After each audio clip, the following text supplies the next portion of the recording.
Hello, chat. Y'all here? Can you hear me? Can you hear me? Can you hear me now? Anyway, welcome to the Souls podcast.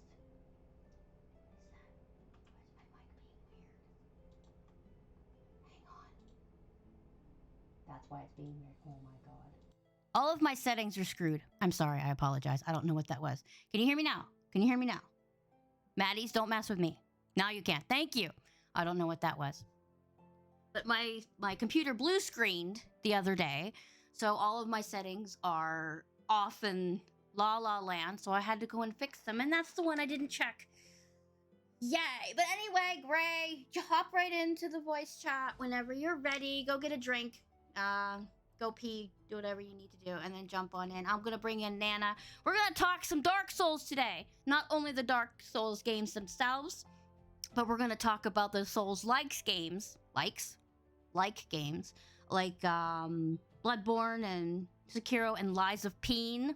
So that should be fun. You are there? Okay, I wasn't paying attention. There, all right. I am such a good streamer.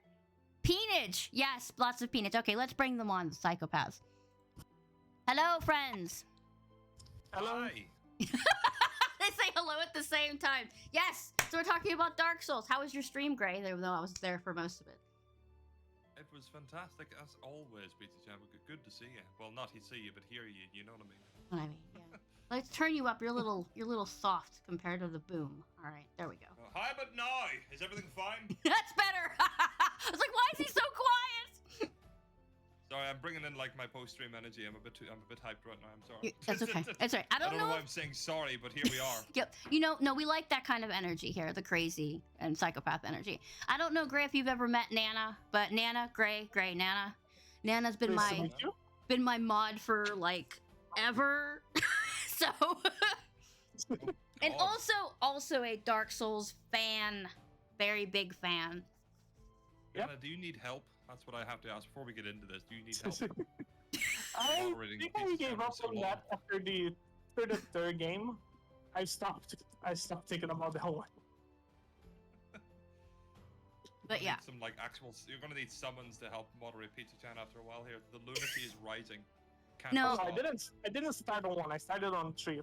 I started the 1. I would never played anything. But yeah, Nana's been my mod since I started streaming. He's seen all kinds of versions of me, so he's not surprised by anything anymore. So There's versions of you. You did much ever since I first started. You have always been you. I've always been me. You see that? I've always been me. Also, there's something going on with my bot. It does not shout me out anymore to my Discord, so I don't know what's going on with that. But yay, technology. Another friend of mine also had a few issues with his bot doing the ping whenever he started streaming, so again, I don't know how he fixed it. I can ask if you want. Yeah, just how did he fix it? Because it's really getting on my nerves. Here, we'll turn you guys up a little bit. How's that, Jack? Let me know. Guys, talk, please. Jack is testing volume. Hello? Hello? I'm doing talking things. I'm speaking. Can you hear them, words. Jack? Please let me know. You're welcome. Okay. Yeah, sometimes Jack's out there going, oh god, panic. Oh god, panic! Jack, good to see you, man. What is that? What is that emote? I don't even know what that is. But all right. So let's. Well, that's my nice with 69 in the middle because I have the humor of a 12-year-old and I just can't contain myself. Seriously, farts and peens are still funny to me, so I'm in that category as well. Yeah, One of my viewers, Emmett, is just off on one recently where he just can't stop talking about farts. It's a hell of a time over on my channel. It really is. Yes, it's a great time. Always on Gray's channel. Guys, if you don't follow Gray, please do so today, or I'm going to find you, hit you with a squeaky hammer. Anyway, while you guys are really here, we're going to talk about Dark Souls. Everybody already knows, in my community, my opinion about Dark Souls. It is ultimate suffering. But there are mechanics to this game that are actually very appealing to. I mean, there's challenges and rewards and beautiful gameplay and all that, but I just don't like pain. So I don't play it. However, these two, Banana and Gray, really, really love this game. They actually, some of them play it for cozy time. Gray. So yeah. So tell me both of you, what is the appeal behind this game? Gray, you can go first. Misconception that a lot of people have about us is that we actually like to die, we like to suffer. You like to die and suffer. That's not exactly what it is. Like, we get fucking mad when we die. That's completely normal. Anyone gets angry when they die. That's the regular way that games work. What we like is actually coming back to the place that we died, looking at the game because the game wants us to die, and laughing on its face because we didn't die. Is this a plot to convince me? It's also more about overcoming the challenge than the challenge itself. No, it's not a plot. No, I'm never gonna finish it. I only play it because you make me. That's it. But it is a beautiful game, though. Dark Souls, when I first played it, it was because one of my buddies at the time was like, this game is the best thing I've ever seen in my life. And it's the best thing I've ever played, and you all have to play it, so I picked it up. And here's where you're going to be surprised. I hated it. I didn't, no, I'll fix that. I didn't quite hate it. I hit a point where it's just like, this is impossible, I'm done. I guess I'll move on to a different game. When that happened, when I says I'm never going to play this anymore to myself, it was like an itch that got more and more problematic, that it needed to be scratched again. And upon taking the break and going back into the game, the moment clicked. It was like, oh, I see what the game is now, the challenges that are there, and from that moment on, I was hooked. I can't remember what boss it was that was my first roadblock. It wasn't the gargoyles in Dark Souls, whatever, anyone knows that. That's typically the first, like, oh my good lord, what the hell is happening to me, boss? Because you're fighting two of them at once. Much later than that. I actually got quite deep in, but I never quite finished it. I don't know, the appeal was just, I mean, at the time, I was just becoming quite, like, bored's not the right word, but games were getting, like, way too easy, way too hand-holdy. Yeah, you know, I use Skyrim as an example of, like, hey, go to this arrow, go and collect thing, bring it to man. Rinse and repeat, and, like, if it gets too hard, you could just tone down the slider a wee bit, or pause the game and drink 50 potions or blocks of cheese, and you'll be fine. You just have to have enough cheese to cheese the game with more cheese. You know, you see what I mean? I've always cheesed games, but, like, literally Skyrim took it too far for me. And then Dark Souls was like, okay, we're looking at a contemporary game at the time. Obviously, it's like 12 years old. Okay, oh dear God, it's 12 years old. It's 12 years old now, and it's kind of become the norm to make games that bit more challenging. But at the time, I was becoming quite apathetic to, like, challenge in video games. And it did scratch that itch. That came out in, like, 2011, right?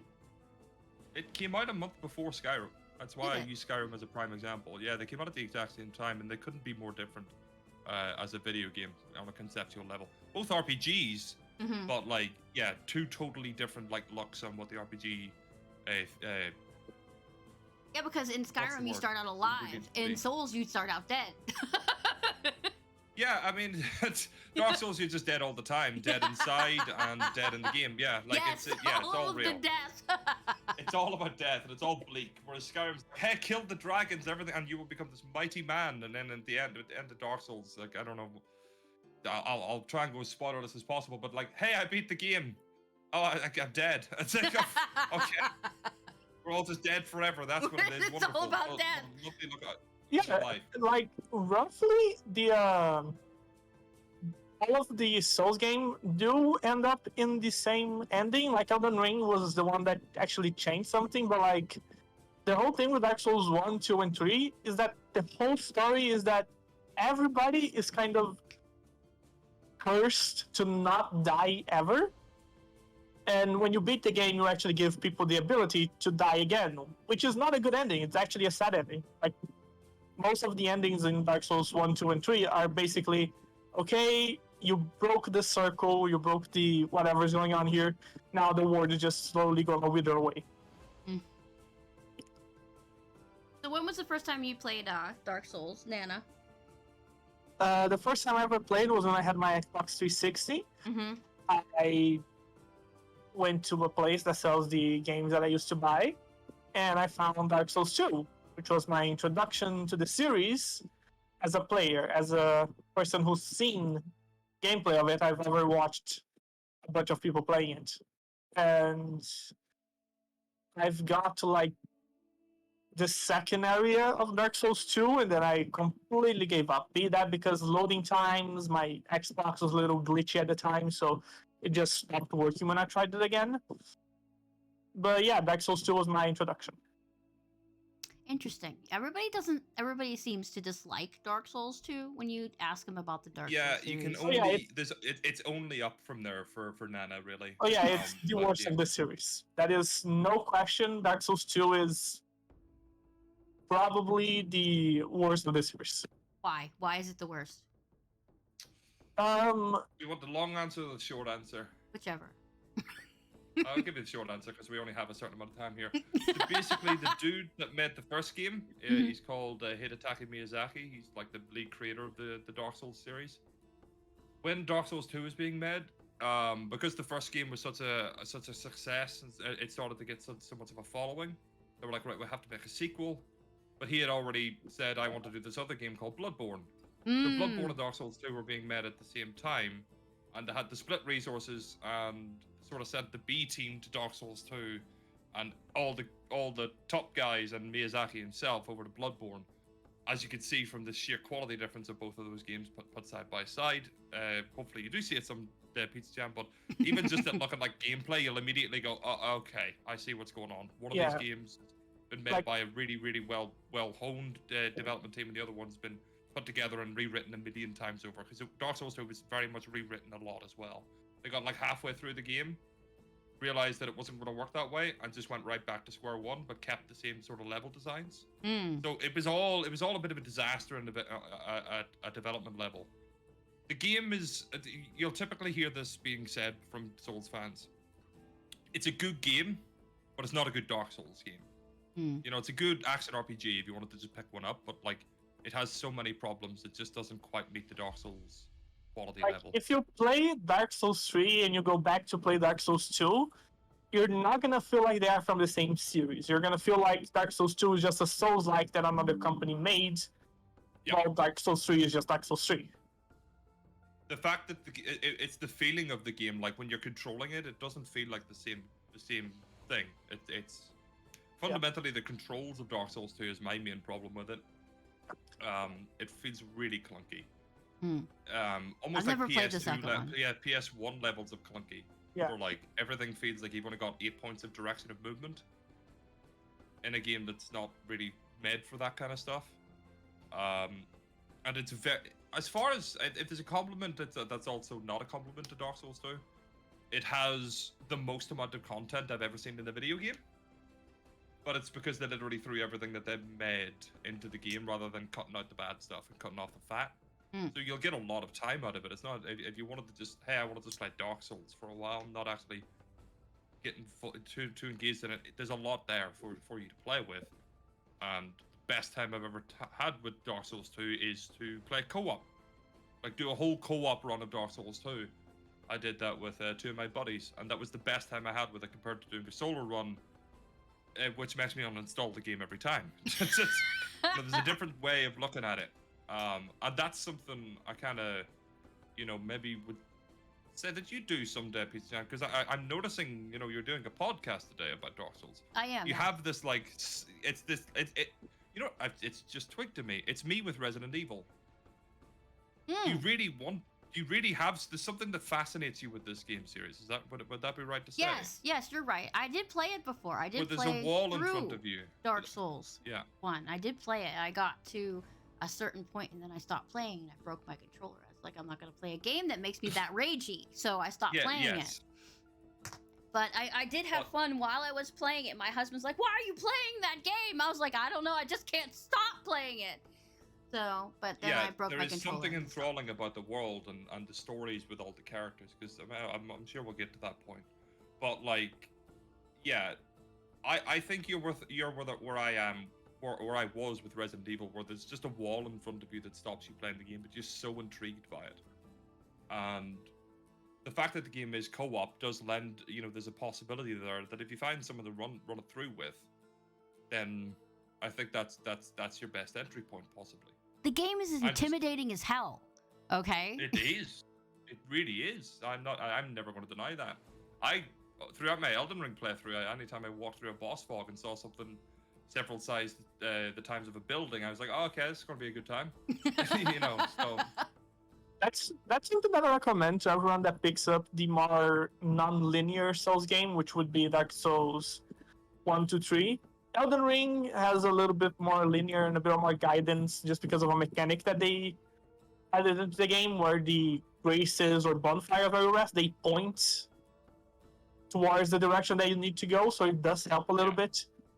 But like Dark Souls 1 and 3, you can get very easily lost, and it can be very frustrating because like it's not even difficulty, because it is like you're walking in circles not knowing where to go because the game didn't tell you.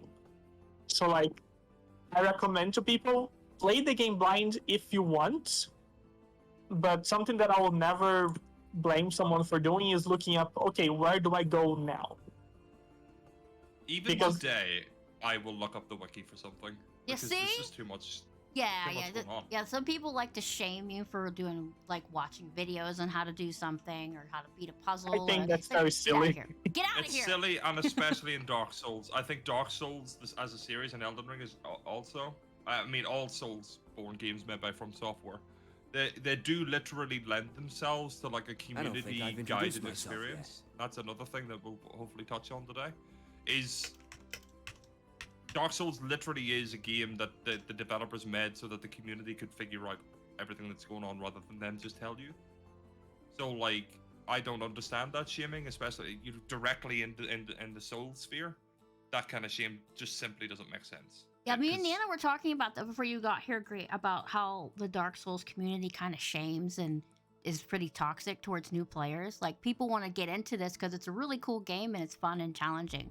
But when you get in there, people are mean to you. It's like, oh my god, get good. It's like, dude, I just started. Yeah, the get good thing, like at the start, was a meme, but at this point, people are legitimately using it as like a barrier. Don't play this game, just get good. And of course, that I think that sort of stems back to when Elden Ring came out, and everyone was like, "This game's the best. It's going to win Game of the Year." And so many people were trying to play it and go, "It's so hard. Where's my difficulty options?" And that's obviously a big sticking point with the community of the game, because there isn't one side saying, there isn't one. No, I'm of the view that the game is what it is. I think if you add in difficulty sliders, yeah, you would end up compromising the game as a result. What it is, yeah. Yeah. So, I'm like pro keep the I'm like anti difficulty sliders, but I do understand where people are coming from. So I'm like in the middle, going, I hear you, but I do lean one way just slightly because of I understand what the wider sense of the game would end up turning into. Yeah, if you could just go, I don't like this boss, I'll just put it down to easy and beat him. Right. Because that's definitely possible. Yeah, the Resident Evils like to do that. Would you like to try this on easier difficulty? No, it's like, no, fuck off, I'm gonna do it my way. It's always like, no, get away from me. Yeah. How dare you? That's the thing that I have on that race, the ones I have in the race that Gray was talking about. People always said, oh my god, Souls needs easier modes, needs a practice mode, whatever. I've heard all of the arguments. And like, at the end of the day, I cannot exactly agree, because like, the game has its personality and its foundation, that it is what it is. Dark Souls has always been this. If you get into the game, you basically know what you're getting into. Like, that's it. And the games have been adding more ways of making the game easier indirectly. Like, the games always had. It's called a magic build. I'm not even joking. Like, all the Typically, it's games called a always magic build. had summons. All the games always had multiplayer. So, like, Yeah. most bosses in Souls games have at least one summonable NPC that you can have to help you in the fight, which does make the game easier. On Elden Ring, they went one step above it and added something called spirits, which you can literally summon without like talking to NPCs or anything. It's literally a minion that you can summon that will take the enemy aggression, will help you do damage. Some can heal you. So like they have added optional ways to make the game easier if you want to. If you don't want to, you can just ignore the mechanic, and that's all good and fine. Exactly. But like if they do just add, okay, I'm gonna add the difficulties lighter, then the game kind of loses its core. It's foundation. What it fundamentally is. Yeah. Yeah, it's fundamentals. Yeah. So like, I can definitely say though that the people that scream get good like and actually are saying it legitimately. Yeah, that's they can step on Lego. I barefoot every morning. I find that very dumb because like everyone struggled with Souls when they first started out. That's the whole thing. Everyone started out dying to every single boss like 20 times. That's Yep. And now only because you did that, you actually know how to do the things, you know how to dodge. You've gotten good at the game with time because that's how everything in life works. With practice, you become good at things. You cannot expect everyone to know as much as you do. You cannot compare yourself to others. So like, it's basically the argument, oh, a speedrunner beat the game in 1 hour and 12 minutes. If you don't do it, then you're bad at the game. Like, that's clearly not how anything works. Absolutely correct. So my interest in Dark Souls came about recently when I started to get into GTFO, because GTFO is not an easy game at all. You need to have other people, and bots always will get you killed. You need to have strategy, otherwise things will kill you. You make a noise, the whole room wakes up and kills you. So it's like, okay, if I can do this, maybe I can dip my toe over here again. You know what I mean? It's still squeamish, but you know, it's interesting. And I just wanted to hear other people's point of view on it, you know, because I'm over here hating on the game. But and people do love it. It's like one of the great things about Souls, and that's especially true in Elden Ring, at least it's the game where I felt it the most. Like, the game throws you in a very straight path to the first boss. If you just go up it, killing every enemy that you find, once you get to the boss, you are going to feel like you are very weak, like you are very underleveled. It's basically the game showing you in practice, like, hey, we have crafted a very straight path to the boss in the end of the game, but if you only follow it, it is going to be a little harder, and that's why we added all of the side areas, the side quests, these dungeons. Like, at the very beginning of the game, there's a gigantic lake to your side that you can go explore. There's like a little mini dungeon there. And I think you find that lek, didn't you, Pizza Chan? yeah, like dragon finds you. Yes, the crab. I wanted to go fight the crab, but the flower killed me. Yes, I understand. But yeah, like, it was literally my first experience. I followed the path, I got to the boss, and I was like, okay, I cannot do this at all. This is literally impossible. So I went back, I got on my horse, I went around, did a few dungeons, I came back, and I beat the boss. Like, that's literally it. The game tells you, hey, you can do this right now, or you can come back more prepared and have an easier time. Yeah, like, it's a very, like, Elden Ring did change it up by being, like, literally putting, not so much, like, a big arrow, like a lot of games will do, but it kind of is a big arrow pointing, here's where the next boss is.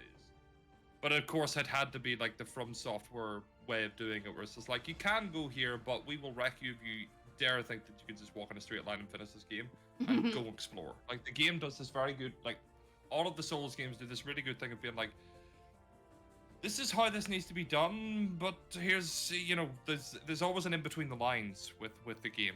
You know, nothing's ever like a straight path. There's always going to be a curve to it. You know that's kind of what it's been doing, and it's the story does that. Everything about these games does that. Where it's like the straight line is there, but you would have a much better experience if you stopped and looked around for a while. Yeah, like even the more linear games like Dark Souls 1, like yeah, you're gonna appreciate the game and world if you stop and look around for a little minute. Yeah, like every Dark Souls beginning NPC is basically gonna tell you one thing and like, okay, you need to do this because of this. They don't tell you the path. They just tell you, okay, it's one is up, one is down. Go do your shit, and then you can progress to the game. Go do your shit. Yeah, but they never tell you how to do it or when to do it. Yes. You just do it whenever you want. Like you can do it from the very beginning of the game. Like there's no on the later games there's less, because on like Dark Souls 1 there's a few walls that you unlock after some stuff, but like there's basically nothing stopping you from going to the end game area at the beginning and the beginning area at the end of the game. It's just how you feel about the area. Yeah. Yeah, you literally can, like Pizza Chan, like I don't think you've seen the size of the world map in Elden Ring, I'll not spoil it, but you can essentially from when you get your little horse. Goat horse, you yeah. can kinda you can go anywhere. Literally, the game doesn't lock you Yep. out. That is my favorite for thing one so place. far. The fact that I can Except ride for this one little place goat horse. with this. Yeah. He's absolutely adorable and I love him. It's like, Little I'm going to Torrance. save him and protect him. Look at how high he bounces. It's so good. I don't know. I'm an animal person, I guess. If there's something cute in there, I must protect it. But anyway. My favorite. Go ahead, Nana. Go ahead, Nana. What were we saying? I was just gonna mention that my favorite thing on my first playthrough of Elden Ring was the feeling of walking around the map blindly, and then I look at something in the distance and I go like, oh, that's a fun building. I'm gonna go there. And then there's a little bit of loot. There's a dungeon nearby and stuff. Like, it was the feeling of discovering an entire map. It was the best thing ever about the game. No, Dark Souls 1, Pizza Chan, I'm going to send you a few videos later, because you've said you got a good bit through Dark Souls 1. Yeah, I did. I think I could probably send you a few of these videos, and it'll make you appreciate the game more. Normally when I indoctrinate somebody that Dark Souls is good and that they should start playing it, I say, once you beat this game, here is this YouTube channel, and that YouTube channel is called VariVidya. VariVidya is. That's just amazing. like, hey, you know all that stuff that you heard all these people saying and all these things that you had questions about? Here's all like the culmination of the community like drive to finding out what these games are about, and here it is in all one big story, and you can learn about all these characters. Yeah, speaking of that, these games will not. Yeah, speaking of the storyline, it is absolutely hidden in the world. You have to go and search for it. It I mean, is. they don't throw it in your face. It's not like the Skyrim. It's like, this is the storyline in like bright neon letters. Dark Souls goes, here's a little piece of paper. Like, okay. Like, So here's why I think this is why I really love the Dark Souls approach. I'm playing Metal Gear Solid. You know, this is what I was playing today. I'm playing through the series. One of my favorite series ever. Mm-hmm. Metal Gear Solid will have this really upfront, like in-your-face way of telling the story, but it's not actually telling you everything. It's telling you little snippets. Mm-hmm. And throughout all of the games, all of the four mainline, 4 games, I haven't played 5, but all of the first 4 games, the game is just dropping little things that you have no idea about. You haven't got there yet. But it's telling you about them, but you just don't realize it. Mm. It's kind of the same thing in Dark Souls, where instead of it telling you everything, it's telling you nothing. But it all kind of makes sense, because what the game is doing is, through item descriptions, little, like... You'll see something... Did you get to the point in Dark Souls 1 where the big red dragon, like, lit the bridge on fire? Mm-hmm. Did you get past him? Did you get to the Nope. little church? Okay, so there's a little church. No, I There's a did little not. church in there. No, I did not. There's a little church, and if you walk into that church and go to the right, you'll see, like, it's almost like a little mini sanctuary. There's like lovely greenery. All the enemies that are there are actually peaceful. They don't attack you. Mm-hmm. And like there's light beaming across the sky. They make it very beautiful looking. But there's a broken statue. Okay? And the broken statue is it's just like the feet, and you see like a spear. You're like, what is that? You find out about that in Dark Souls 3.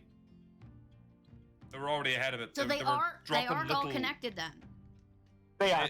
Dark Souls 1, 2, and 3 are the same.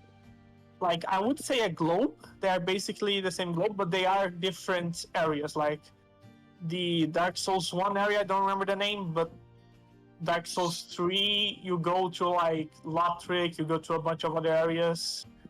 Yeah, and so it's Elden Ring does say... and Lothric.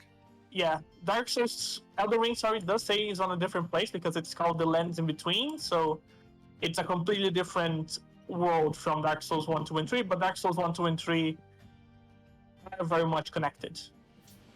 Yeah, I spent most of my time falling off of cliff sides in Dark Souls 1. Yes, that will happen. I need a parachute. But so yeah, they are all absolutely connected. Like in a very like this isn't straightforward. You probably won't even notice how it's connected, but it absolutely is. Yeah. So one thing. Again, I have to ask Pizza Chan, did you find the giant bowl that let you teleport in Dark Souls 1? I'm being very simple with my explanations. No, I know bowls. I think when she did the stream, she stopped on the Fires Demon on the bridge. Okay. Right, so I'll say this in the simplest terms, and anyone who knows Dark Souls in the chat will know, but Pizza Chan, I'll not spoil anything for you. All right. There's a bowl, and this bowl is very special to the player and the world, okay? It's a very good bowl. That bowl will appear in Dark Souls 2, and it will be broken, and it will mean nothing, but it is definitely that bowl. And that shows that there's a connection between the two games and the world as a whole. I know this is the most, like, you're sat there probably going, what the hell is he talking about? But, like, Nana, you know what I'm talking about, don't you? Yeah, we haven't even... You know what I'm talking about? There's a magic bowl. There is a magic bowl. That shows that that's connected. And at the end of Dark Souls 3, Pizza Chan, if you ever end up there, it's a mind trip. You'll be like, what the hell's going on? And the game still won't put signposts out being like, hey, remember in this game that this is this place? You won't get that because it'll look nothing like it, but you'll be able to find one little thing about the area and you'll go, that's that. That's it. It's little crumbs. And that's what I love about Dark Souls. I'll even raise you on that one. There's an NPC, a very recognizable NPC, that has appeared in every single From Software title, from Demon Souls to Bloodborne. He only did not show up in Sekiro, and he is in Elden Ring. He has appeared in every single game with the exact same appearance, and he does the exact same thing in every single game, and he is very clearly the same person. Like, he is a... I'm gonna call it a hollow. It's not exactly... It's not a hollow in every game, but I'm gonna call hollow, which is the person that never dies kind of thing. So, like, he appears in Dark Souls 1, and he fucks you up. That's completely normal. He appears in Dark Souls 2. No, actually, he doesn't appear in Dark Souls 2. In Dark Souls 2, there's a dude that is a spiritual sequence to him, because he kind of does the same thing, but he is a little bit nicer. Again, drawing in this connection that Dark Souls 2 just doesn't quite hit the mark. Yeah. So Dark Souls 3, he comes back once again, and he does the exact same thing as Dark Souls 1. However, in Dark Souls 3, he doesn't give you a chance of him fucking you up. In Dark Souls 1, he fucks you up, and you're like, okay, this dude is an asshole, I'm not gonna trust him.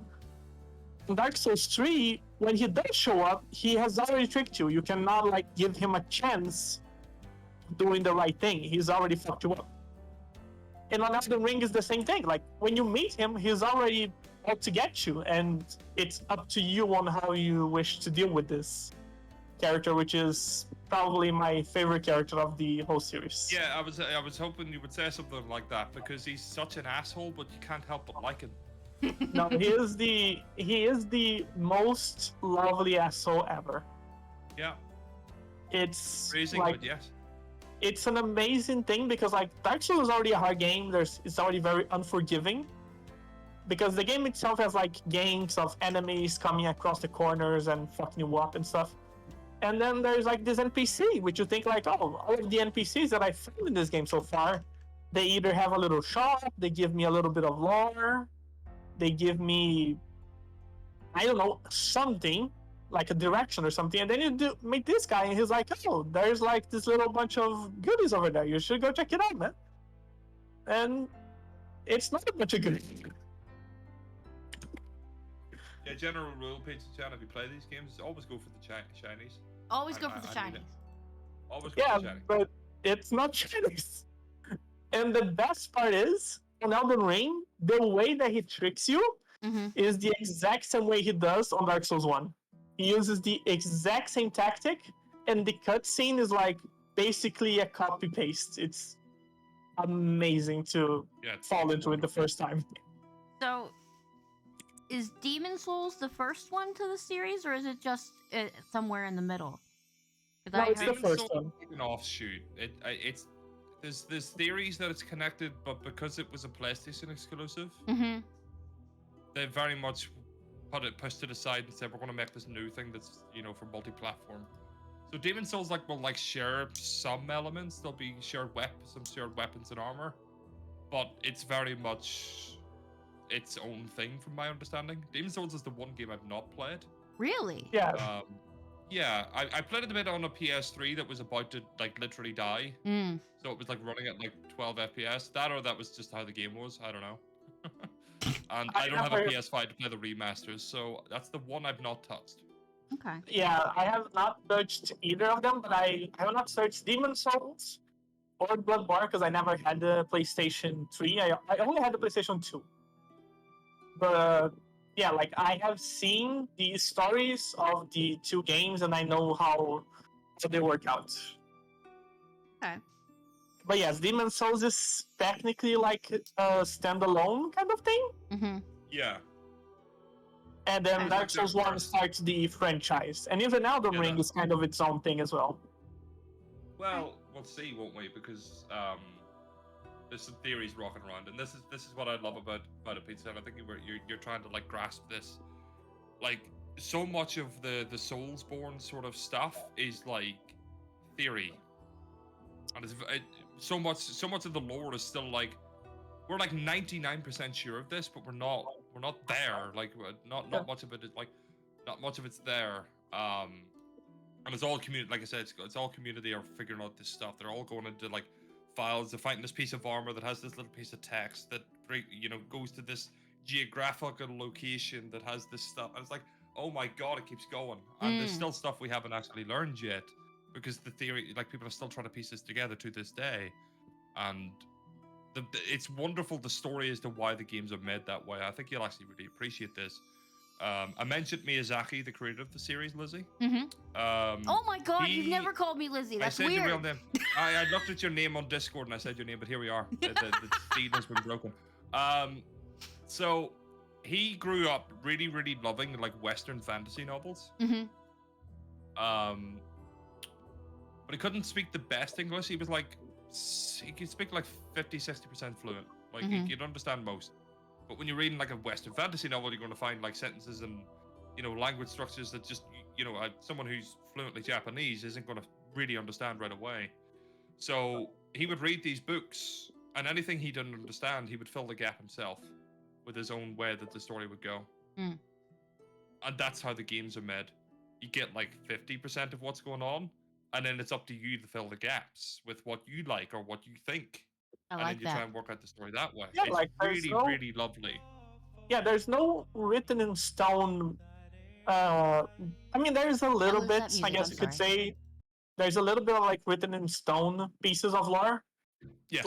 Some stuff has happened, some stuff did for sure have the game tells you, okay, this happened, but a bunch of why this happened, why character did blank or other character did not do blank, that's up to you. You could play Elden Ring and you can figure out, okay, there's this thing going on and then there's this dude I gotta kill, whatever. But you can literally make up your story for the reasons and the motives because the game doesn't tell you. The game's hey, there's like the max that the game will do is like, hey, you know this little ring here that I'm showing you? Yeah, this ring is like important because it does stuff. I wonder if someone would use it for something. And Nana, like they I give want you to hints. put memos into some fantasy world. This little ring is important. Take it with you. I like it. Yeah, it's Yeah, and most of like the very important items that give you important pieces of lore mm-hmm.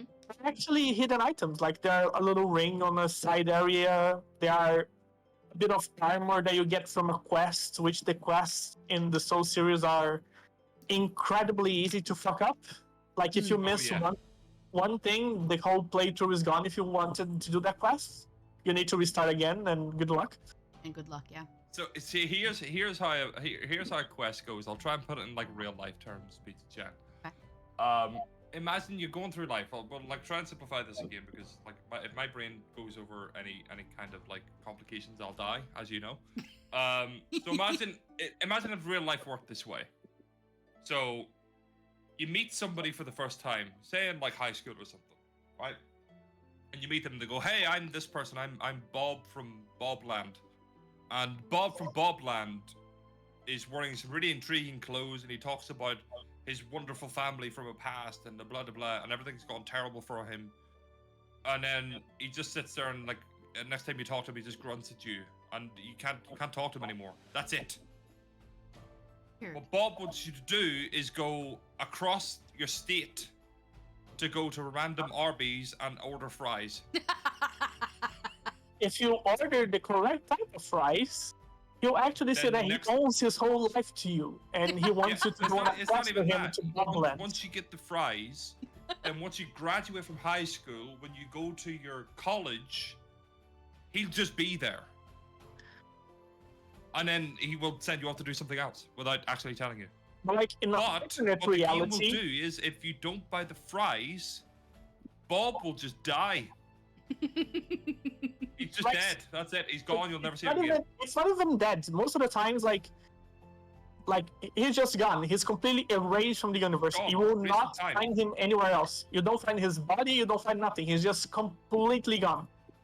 Oh my god. Great, you were a treasure. Which is why I say you should have a wiki. If you like a character, Google their quest and just like. No, if you like a quest, don't do the quests. The quests mostly end with the character's death. Spoilers. Okay. You like characters, do their quests. You like it, do the quests. Okay. Okay, but I didn't see many quests are the most endearing thing to me. They're the most endearing things about the game because it's like not dead with really Jesus. Like yes, Jack. Yes, Jack. And you're typically get some good gear, and you'll get more lore on them and the story as a whole. Like this is, like you have to do these little like threads. You know, if you imagine, you know that meme of the guy that's like freaking out. He's like a conspiracy theory guy with all the you know, the big map and stuff with all the strings and stuff going across the map, and he's looking maniacal. That's how you have to play Dark Souls. You have to be that guy if you want to learn all the story. I thought I was having a stroke there for a minute. My sister must be cooking toast because I was like, "What do I smell? Burnt bread." Okay, I'm fine. I'm fine. I hope you're okay. I'm okay. Not a stroke. She actually cooked toast. Thank God. Sorry about that. My brain so was it's like, not you. No, there's no Lord of the Rings references for you to freak out about. It's okay. Yes, we're good. We're good. No Lord of the Ring references in here. Okay, so wait, I hear Resident. Somebody put Carlos on the screen. Thank you, Mally. I thought I just discontinued those words, but I guess not. Carlos just appeared to save everyone. Yes. What was I mean, we could make this podcast 5 hours long. Pizza, Resident Evil. What about? Hey, don't you? No, we're talking about Dark Souls. We're not. I'm not even. I have not mentioned it once. I was being good. If you're only talking Souls, I can stay here for 12 hours. No worries. If it's only Souls, 12 hours at least to talk about everything. No, we're not talking. No, I smell burnt bread, Jack. Burnt bread, not Resident Evil. Someone said Resident Evil. I think we're talking about No, we're not talking about Resident Evil, okay? We're talking about Dark Souls. I'm talking about a game that you guys love, okay? This is where you get to fangirl about the game that you love, okay? I'm giving you a chance. So tell me about the challenge and reward. What is the reward of the game? I mean, so challenging. I've watched enough videos, and I felt the feeling enough, and I don't want this to get like, this will sound more real than it is, but I think ultimately, I think it might actually be true. Dark Souls taught me about how to like face a challenge and overcome it. It's not a skill I had much of. I probably still don't have much of said skill, but I mean, anyone that knows me through this year, I'm doing that. I don't think I could have done it without that game, and I know that sounds wild, just put that on a video game, but Dark Souls has genuinely taught me, hey, this is this challenge, just keep throwing yourself at it, and throwing yourself at it in different ways, and you'll get past it. The game also tells you in a very consistent way that, like, the game doesn't force you to keep playing in any way, shape, or form. The game, like, the game I think is built in a certain way just because of how some areas are. Like, after you get to a very difficult area, you're probably already stressed to fuck, so you don't have the mental to do all this. So, like, something that every Souls player has done is complete an area, they got to the boss, they gave it like 1 hour of tries, something like that, and they said, okay, I'm not getting any further, I'm not understanding what's going on, so I'm gonna take a break, I'm gonna take a breath, I'm gonna come back to this tomorrow. For an example, I took 3 hours, split across 2 days to defeat a boss in Dark Souls 3. I spent 1 hour and a half in one day. What was the boss, Nana, and why wasn't the Nameless King? Was it the Nameless King? No, it was the Frida. Yeah. Dark Souls, actually, Nameless King I Dark did Souls 3 Frida is awful. Yeah, like, I spent, but it wasn't even close to Malenia. Malenia took me 8 hours across 5 days. Malenia took me 2 streams, I think. It was the same process on both those bosses. It was like, okay, I'm doing this, I'm understanding the phase, but like at some point you're gonna realize, okay, I'm getting worse than I was at the beginning of this, so there's something going on here. So you take a break, you take a breather, you come back the other day and realize, okay, let's finish this, let's get this done. The game is not going to change to please me, so I need to adapt to the game that I'm playing because it's a game. It's like, it teaches you that, okay, here's the boss has these very specific attacks, he will do these things every single fight, and it's up to you to counter it, to attack when you need to dodge when you need to. And like, it's actually, the whole thing, the reward is actually just that, like, it's, the game doesn't try to cheap you out, it just shows you a challenge in your face, and it leaves it for you to overcome it. And when you overcome it, you're like, I beat the challenge that the game gave to me, like, by my own merits. It was amazing. If Dark Souls wasn't challenging enough, there are some masochists out there that actually speedrun it or do no damage or like run around in their underwear the entire time. I'm looking at them like, I'll who hurt you as a child? I'll do you one better. There's a man called the Happy Hob. Oh yes, he is wonderful, and I've never seen anybody. And this kind of brings me into my next sort of like, why do you play these games? Watching that man play through Dark Souls, Demon Souls, Dark Souls 1, Dark Souls 2, Dark Souls 3, Elden Ring, Bloodborne. I think he threw Sekiro. I think he's on the run where he puts Sekiro in the middle of that, something like that. Where he beats those games in one straight run, Pizza-chan, without taking any hits. And if he takes it, say he took a hit in Dark Souls 3 at the final boss, he would start a Demon Souls again. And it was again, and he beat it without being hit by an enemy ever. Oh my god. All of those games that's called the God Run. The God Run is every From Software Souls game in a sequence, no hits. Like, there's another YouTuber that did that. I think it's called, fuck, I'm not gonna remember his name now, but I can check later. But yeah, they all like, have quite weird names, to be fair to them. Like, it's basically that. It's like Dark Souls. They go through the whole series and they just beat the game. Like, they don't do all bosses. All bosses, God Run, I don't think has ever been done. I think that's what Happy Hop's working on now. Yeah, because like all bosses it's not exactly difficult because of the bastards. It's more difficult because of the areas. Because like if it's Dark Souls 2 is just the no one. death, it's something. But if it's no hit, it's a whole other ordeal. Yeah. Like one stray arrow just hits you out of nowhere, and you're like, oh well, that's that then. It's ridiculous.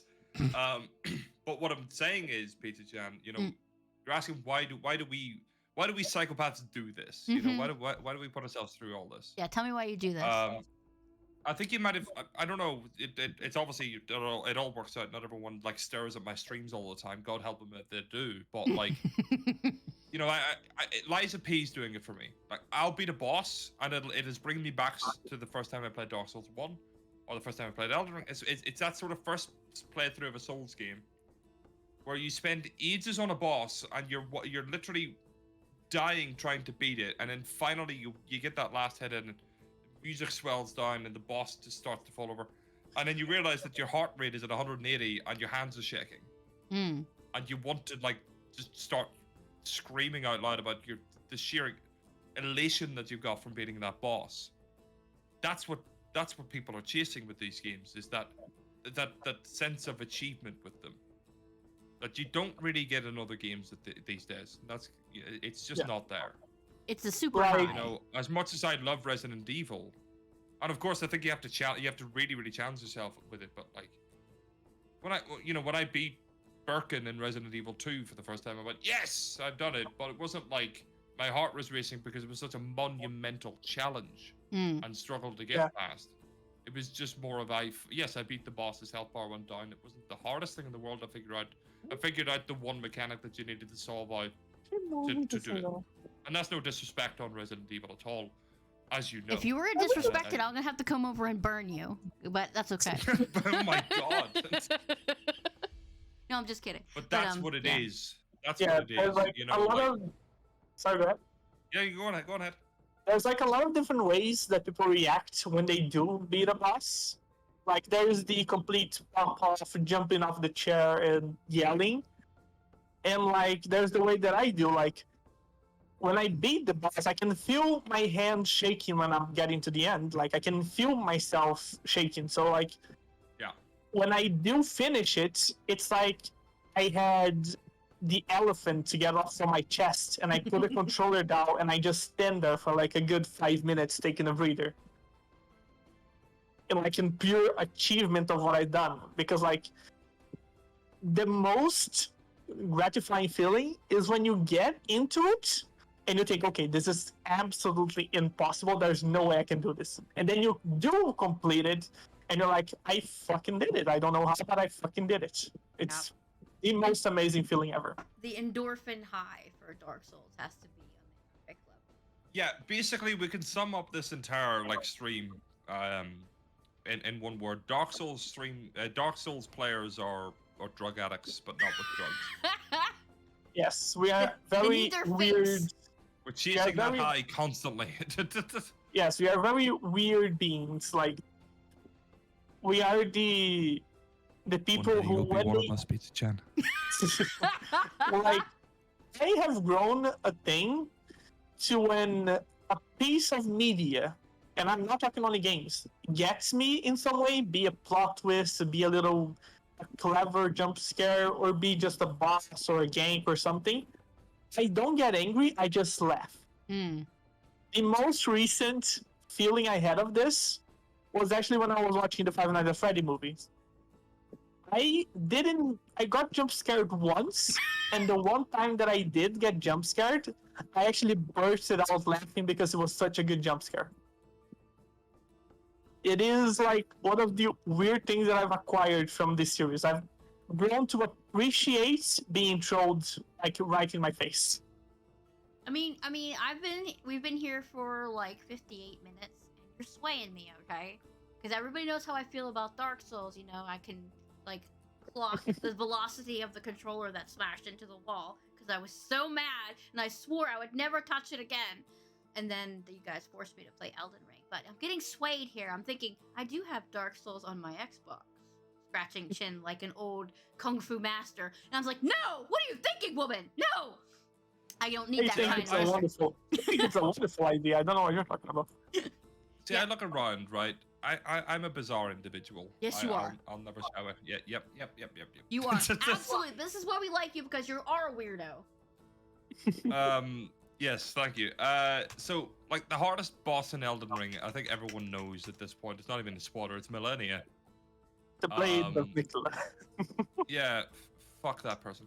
I love her so much. It's such an awesome. I was you're seeing it again, like I said, Pizza Chan, you're watching Liza P. That's my first time playing a Souls-like game. Like, in a while. That game has me interested, okay? Watching you play, I I'm really like, oh wanna- my god, it's the so bosses are like Resident fantastic! Evil, it's unbelievable. Like, it's genuinely so Resident Evil-like, it's unreal. I can't believe how much it's like I really want to giving me play it as Resi well. vibes. It looks so But, amazing, and I was like, okay, I'll install it with the Game Pass and try it. It It's is. It and honestly, that I don't know. I hesitate to say it because it's like I could go and it's super easy compared to this, but like maybe I can say that because I'm so used to the Soulsborne formula. It might be too hard. I don't want to like push you being like, Pizza Chan, this is the one you can play. But like it does feel like there's a lot more options of getting around problems in Liza P compared to like a Souls game. okay. It might be a good entry point. Yeah. I've long sussed out that in Liza P, if there's a bunch of enemies that are doing my head in, I could just sprint past them. They won't catch me. Mm. You're just generally faster than most enemies in that game. It's really, really cool looking though. Then you could just turn it into a boss run if you really are doing that to yourself. But I wouldn't recommend it. Why are you One doing thing that? that I wanna, Right. I want to just quickly slide in since Gray mentioned the starting points. You're sliding If into you the are- DMs. Go ahead, Nana. Like, if you want a starting point on the Soul series, it's either Dark Souls 3 or Sekiro.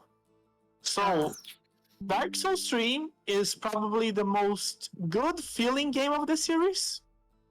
It feels great, it plays great, it's satisfying. The bosses are unique, the bosses are fun. There is no extremely bullshit area that makes you feel like it's unfair. So, like, if you want a pure Souls game, that's the one that I would start on. So However, I recommend Sekiro because it's very linear. I have to tell you something then. My wonderful mod, Mally, has did a game redeem for Sekiro, so now I have to play it. You do have to play it, but I must actually it's argument time, folks. No, but Do it. I actually think I would disagree. I don't think Sekiro is a good entry point for the Souls series. I think it's a good entry point for like a really good game. Mm. But I don't think Sekiro ticked all the boxes for it to feel like a Souls game to me. So if you want to get into Souls specifically with the way the world works and all that stuff, I do see what you mean. Sekiro's not that game for that. Sekiro's a rhythm game with the third person action game slapped on top of it. Yeah, I just mentioned Dark Souls 3 because Sekiro because like the main thing that I think gets players frustrated with a Souls game is not actually the bosses. The bosses are a fun challenge. Where you're going, yeah. Yeah, it's like figuring out where the fuck do I go. And Sekiro has actually a very satisfying and linear path that you follow. And the movement of the grappling hook in your arm and stuff makes it very satisfying. And like, it's a very good game for you to start from like, okay, this game is like a lot more difficult than most games that I'm used to. So like, I think you should play that before you get into another Souls game. And no, Dark Souls 1 is not the best. Dark Souls 1 is gonna make you fuming mad from the lack of quality of life. But it's a good start if you have all the quality of life of the later games and come back to Dark Souls 1, you will hate it when it's probably the best in the series. I have see played all the Dark different Souls. angles you can take to this. I think I am the living example of that because Dark Souls 1 is the last one that I played. Because I started Dark Souls 1 first before Dark Souls 3, which was my first game. I've gotten to like half of it, and I dropped it because I thought the game lacked a bunch of stuff that I had in Dark Souls 3. There it is. After I beaten all of the games and came back to 1, I put my nose down to the grindstone and I was like, okay, I'm gonna finish this fucking thing before I lose my mind. And I finished it, and I do not have the appreciation I would have if it was the first game I ever played.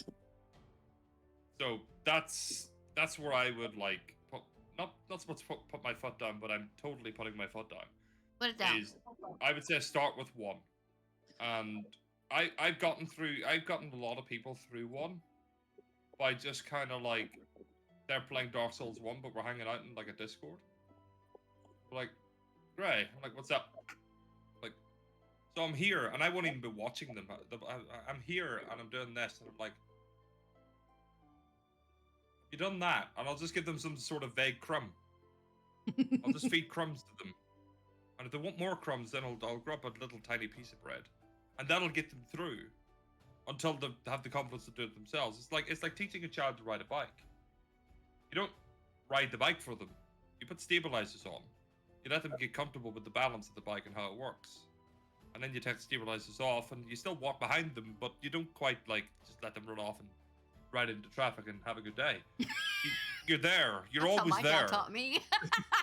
It's Good it's lord. a very. You're always there. You're always there watching. You're always ready to be like, right, so what's this part? Because there will always be a part that's like, no normal person will be able to figure this out on their own. It's like, okay, so have you went there yet? And then you go there, they go there, and they go, oh shit, okay, so the game's progressing. That's what I've done a lot with people, is I've just fed them the crumbs. So that would be my recommendation. Play Dark Souls 1 and be like completely open to like crummage suggestion. Crummage. I think I am Crummage. saying Be like open to crummage. yeah, I'm saying my recommendations for starting game as a person that's going in blind. If you do have someone to at least like throw you in the right direction, I think Dark Souls 1 is amazing. Yeah. Okay. Dark Souls 1, I think. Go It's ahead. like saying what. Go You ahead. should start with the first game. That's kind of how I like it, you know. Yeah. And It it's does. very It does make simple sense. in its mechanics. It's not going to throw too much at you. It's probably the easiest one to figure out, and then you grow from there. One fun thing that Grace said that is true is that from Dark Souls 1 to 3, none of the games have a map. Like, there's no map that shows you the area. However, everyone that has played the game at least 2 times can probably hear you say, oh, I am in this area and I'm like next to this thing. And they can nearly picture where you are in their head without a map. It's I know the Dark Souls 1 map like better than my house. I know the Dark Souls 3 map from back to back. Like, I love it's, that for you. legitimately. I love that for it's you. some of the most amazing skill that I've seen in the Souls community is the So- ability that people have to guide someone without having a map. Yep, that's what I was saying that I've become quite accustomed to doing, and over the years is like being able to just immediately know from like one reference point exactly where they are. But that lends itself to how good Dark Souls 1's map is actually made. And this is where Dark Souls 2 comes into a lot of contention with a lot of players, Pizza Chat. Is Dark Souls 1's map is completely interconnected. Everything, in fact, I'll find it, because I don't think this is a spoiler. So I'm going to find something, I don't know. Nana, talk about Dark Souls 3 DLC or something. I don't know. I'll find So, something. what do you think about the growing population for the Dark Souls games? Well, Dark Souls kind of just shut up with YouTube. Like, YouTube was the thing that really skyrocketed Dark Souls as a series into the sky.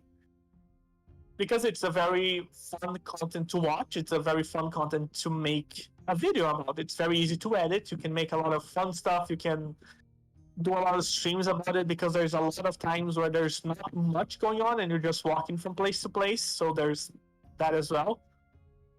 And like, I think just like the YouTube in general has managed to do that with a lot of games, because like back in the day you could play like The Sims 2 and think like, oh my god, I'm such a nerd for playing The Sims 2. No one must like this game. and then you watch a YouTube video and you see there's thousands and thousands of people interested in that thing, and you're like, oh my god, there's actually people who actually like this game just like I do. That's amazing. Yes. It There's a lot of is, people and who like the then Sims games. Yeah, people who like specifically build houses and put them up on the marketplace for other people to put Sims families in. It's like, what? But yeah, Dark Souls just like out of nowhere. It's like, oh, we're doing this challenge and doing this challenge. The challenges just came up by a storm. Like one person goes, hey, I'm gonna do it like this, and everybody's like, yeah, that's cool, let's do that. And then it's like, I'm gonna do no damage. I'm gonna run around in my underwear and poke things with a stick. It's like, all right, you taking on a big spider-looking monster with a stick? You go ahead, bro. If you win, we say woohoo. We go on to the next one. But yeah, it's good. and it's then good. the Dark Souls people are also some of the most talented mod creators I have ever seen. Mm-hmm. Because for Dark Souls 3 and Elden Ring, there's mods who had new bosses, who had new spells, who had new weapons, who had whole new areas to the game, and it's a completely community-made thing. Like, it's basically a free DLC to the game that changes how you play it, and it's completely community-based and it's completely free. It's like some of the most amazing modding community I have ever seen in a game. Yeah, Well, there's you're a, gonna expect to see the a lot of modding things. community is amazing bunch of brainiacs, dude. They can make anything out of anything. It's like, dude, Oh, yeah, teach me your that is ways, 100 senpai. It's like, okay. Oh yeah, that is 100% Dark Souls. That's Dark Souls 2, right? Ray, what the hell am I looking at? No, that's Yes, you found it. oh, That is the Dark Souls 1 map. Okay. that's Dark Souls 1. Okay. Oh my god. So everything there literally intertwines and connects into itself in a way that makes sense. There's no overlap on the areas apart from when they connect. There's no there's basically no area that requires you to like warp. fast travel. Basically, like You don't need to teleport anywhere. The game doesn't require that. It doesn't want you to do that. That's you crazy can go shit. from the beginning of the game to the end of the game without using the teleport function of the bonfire. Really cool. Dark Souls 2 did not do this. No, we do not. But Correct. famously, you go. So this is one of the like most obvious like, hey, I want to bash on Dark Souls 2. I'll use this example.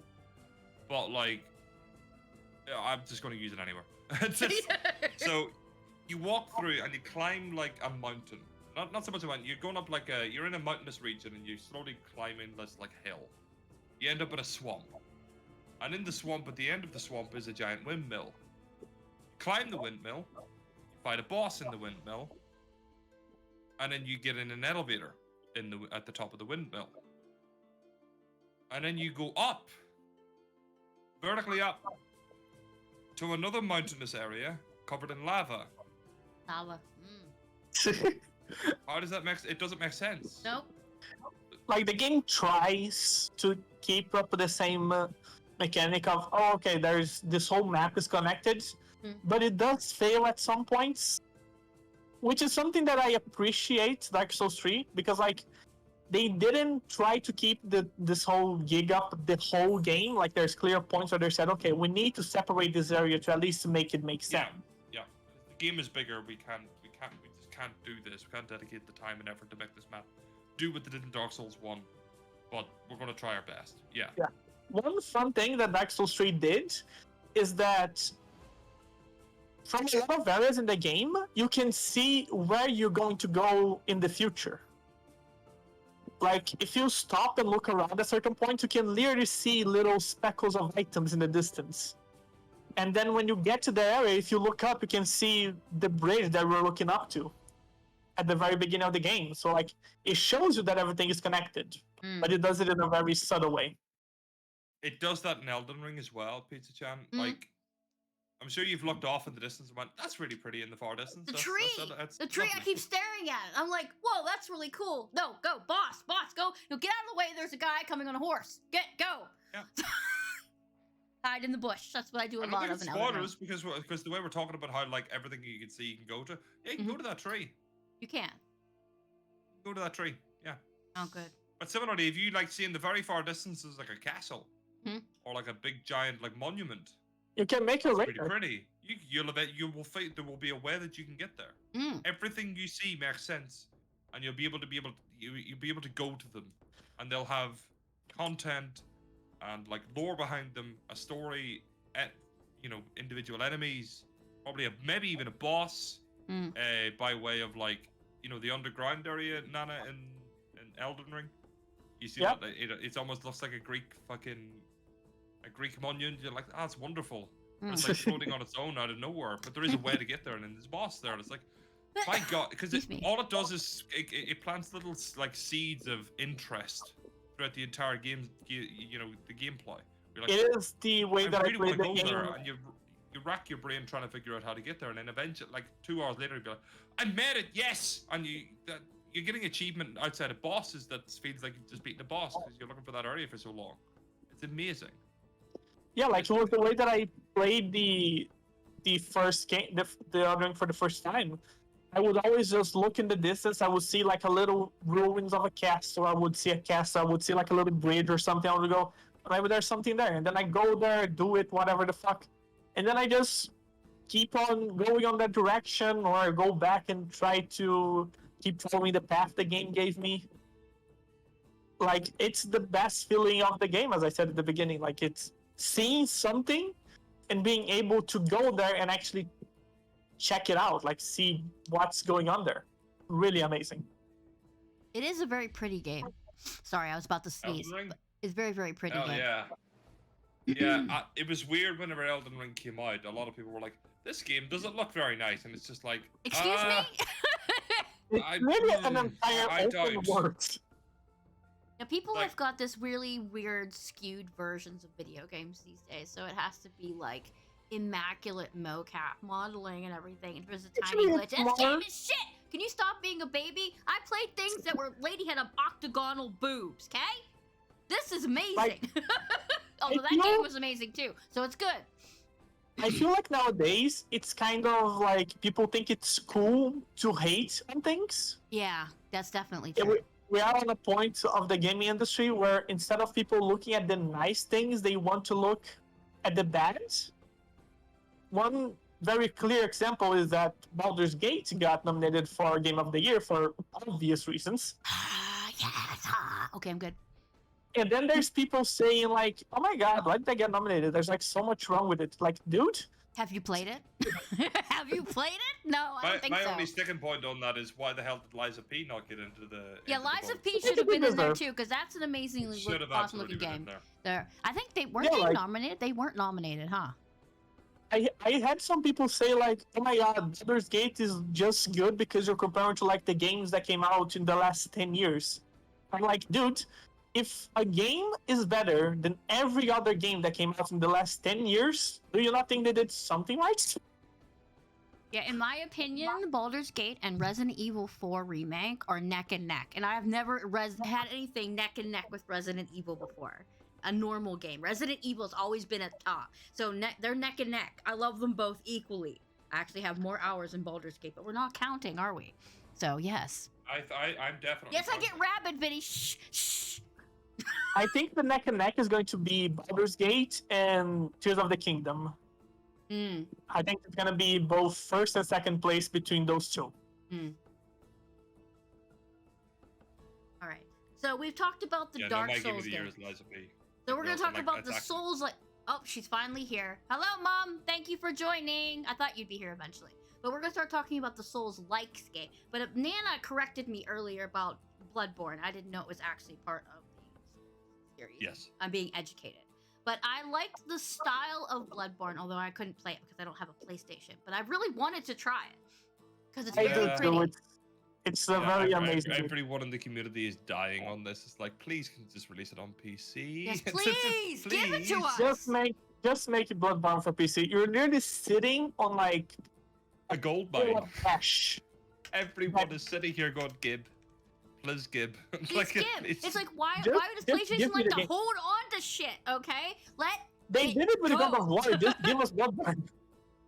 Like God of War came out 5 years later than Bloodborne, I think. If you can do it with that, you can do it with Bloodborne. Just let us give you the money. We don't care. Yes. It's not they're remaking Horizon Zero Dawn for the PlayStation 5 before they're doing Bloodborne.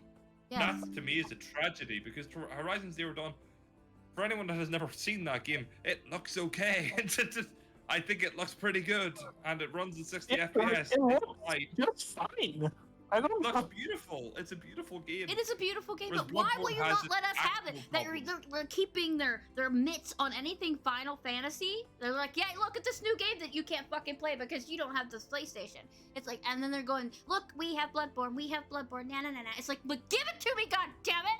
But it's like, I want to try it so bad, but you can't. Why? Because they're exclusive. It's not even just that, PCN. It goes a little bit deeper. Yeah. Bloodborne runs horrifically.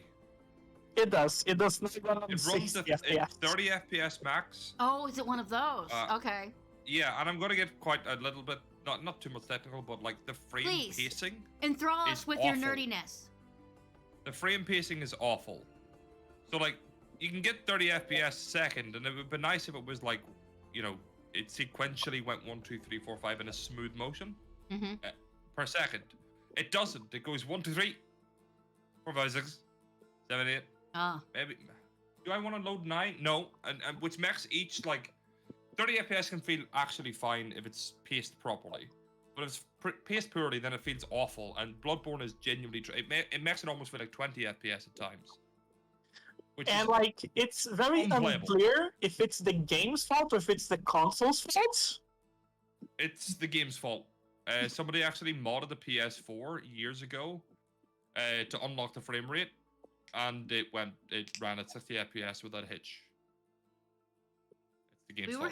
We were playing Dead Island 2 on the Xbox because I refuse to get it on Epic Store. Please don't get me started on Epics because we will be here for 6 hours. But I'll join in that conversation. Thank you. At least somebody agrees with me. But we were playing it on the console, and I was instantly getting sick because the turn. And I couldn't fix it. I couldn't fix the field of vision. I couldn't fix all of the blur. I was like, I can't play this. We paid for this game, and now I can't play it because I can't fix any of the options. So it's like they're almost forcing me to go and play it on Epic because I can't stand it any other way. They're not very kind to people with accessibility issues, you know, those poor people who have motion sickness when they play anything. So it's like Resident Evil or Capcom has been doing this to most of their games now. They're having the accessibility where you can turn the blur off and change the view, which is amazing. Thank you! I don't want to puke. I could not play 7 or 8. I couldn't play 7 or 8 because is a construct of the devil, and it needs to be purged forever. I do not understand who looked at a game and was like, what if I make it worse a little bit? I want it to be blurry. I want my life to be blurry. Who the fuck I feel like I'm that? drunk constantly, actually, as an Irishman, I can kind of vibe that. Have you ever looked at an old person squinting the eyes to be able to see something in the distance? I was like, I want that experience all the time playing a game. That sounds... I'll do you one better. The one that really upsets me the most, film grain. What? Film grain, yes, but only the game it belongs in is Fatal Frame. Hey, why don't you want? Like, that's the game that makes sense in 100%. But like, I remember playing. I think it was the original God, what did you call it? What did you call that like mech game that the guys from Call of Duty made for EA? No. It was the mech game. Titanfall. Anyone ever played Titanfall? Didn't I say that? Did you? Sorry, it didn't come through. I thought you said... what did I don't even know. What did you say? I don't know. What are you talking about? I don't know. It had film grain, and you couldn't turn it off. Yeah. I hated it. It was just awful. The game just looked like it was like... My computer screen was broken, and I hated everything about it. Like, anyway, Dark the Souls.